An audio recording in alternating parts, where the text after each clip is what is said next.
অনিয়ম, দুর্নীতি আর ফ্যাসিবাদের দোসর তকমা নিয়েও তিনি শীর্ষকর্তা। সবশেষে দেখবেন জিয়ার মাজার সরানোর পরিকল্পনা শেখ হাসিনা চূড়ান্ত করেছিলেন। এখন বিস্তারিত। ছাত্র জনতার গণঅভ্যুত্থানে স্বৈরাচার শেখ হাসিনা সরকারের পতনের ১ মাস পার হলেও এখনও শুকায়নি ক্ষত। থামেনি হাসপাতালে চিকিৎসাধীন ছাত্র জনতার লাশের মিছিল। চোখ হারিয়ে অন্ধ, পা হারিয়ে পঙ্গুত্ব বরণ করছেন একের পর এক শিক্ষার্থী। হাসপাতালের বিছানায় কাতরাচ্ছেন অসংখ্য আহত ছাত্র তরুণ। হাজারো ছাত্র জনতার রক্তের বিনিময়ে অর্জিত স্বৈরাচার মুক্ত নতুন বাংলাদেশে সর্বত্র নীতি আদর্শে এগিয়ে থাকা মানুষেরা নেতৃত্ব ও দায়িত্বে অধিষ্ঠিত হবেন, এমনটা প্রত্যাশিত হলেও বাস্তবে ঘটছে অনেক অনাকাঙ্ক্ষিত ঘটনা। দেশের বিভিন্ন সরকারি প্রতিষ্ঠানের বড় বড় পদ বাগিয়ে নিচ্ছেন স্বৈরাচারের দস্যুর ও ছাত্র হত্যায় ইন্ধনদাতারা, যাদের বিরুদ্ধে হত্যাকাণ্ডে উস্কানি ছাড়াও রয়েছে নানা অনিয়ম, দুর্নীতির অভিযোগ। সিনিয়র স্কেল পরীক্ষা পাশ না করা সত্ত্বেও তাকে সহকারী অধ্যাপক পদে পদোন্নতি দেয়া হয়।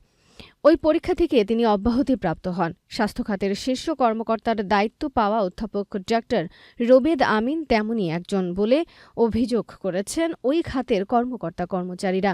তাদের অভিযোগ, শেখ হাসিনার পতনের আগে আওয়ামী লীগের মতোই ছাত্র জনতার বিপক্ষে রাজপথে নেমেছিলেন স্বাধীনতা চিকিৎসক পরিষদের চিকিৎসকরা। শান্তি সমাবেশ নামের প্ল্যাটফর্ম তৈরি করে এক দফার কবর দিতে চেয়েছিলেন তারা।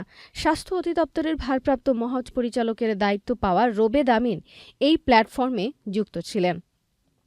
কোটা সংস্কার ও পরবর্তী সময়ে শেখ হাসিনার পতনের দাবিতে আন্দোলনে অংশ নিয়ে আহত হওয়া ছাত্র জনতাকে চিকিৎসা দিতে অস্বীকৃতি জানানোর অভিযোগ রয়েছে স্বৈরাচারপন্থী চিকিৎসকদের বিরুদ্ধে। সেই তালিকায় নাম রয়েছে ডাক্তার রোবেদ আমিনেরও। এছাড়া তার বিরুদ্ধে আছে নানা অনিয়ম, দুর্নীতির অভিযোগ। এমনকি তার পদোন্নতি নিয়ে আছে চাকরি বিধিমালা লঙ্ঘনের সুস্পষ্ট অভিযোগও। ঢাকা পোস্টের অনুসন্ধানেও প্রমাণ পাওয়া গেছে এসব অভিযোগের। রোবেদ আমিনের আশেপাশে থাকা কর্মকর্তারাই এখন তার বিরুদ্ধে কথা বলছেন। যদিও নিজের সর্বশক্তি দিয়ে রোবেদ আমিন পদে টিকে থাকার লড়াই চালিয়ে যাচ্ছেন বলে জানা গেছে। অবৈধ উপায়ে বাগিয়ে নেন গ্রেড ১ পদ। স্বাস্থ্য অধিদপ্তর সূত্রে জানা গেছে ১৯৯৭ সালে চাকরিতে যোগদান করেন ডাক্তার রোবেদ আমিন। নিয়ম অনুযায়ী ২০১১ সালের পূর্বে তার সহকারী অধ্যাপক পদে পদোন্নতি পাওয়ার কথা নয়। কিন্তু ২০০৯ সালে আওয়ামী লীগ সরকার ক্ষমতায় আসার পরপরই ডাক্তার রোবেদ আমিন সহকারী অধ্যাপক পদে ঢাকা মেডিকেল কলেজে যোগদান করেন।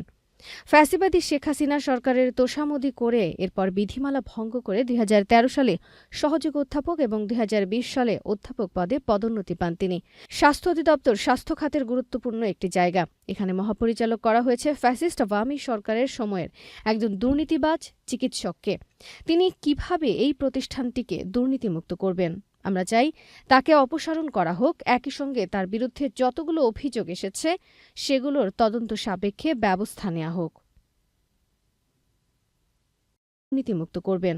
আমরা চাই তাকে অপসারণ করা হোক। একই সঙ্গে তার বিরুদ্ধে যতগুলো অভিযোগ এসেছে সেগুলোর তদন্ত সাপেক্ষে ব্যবস্থা নেওয়া হোক।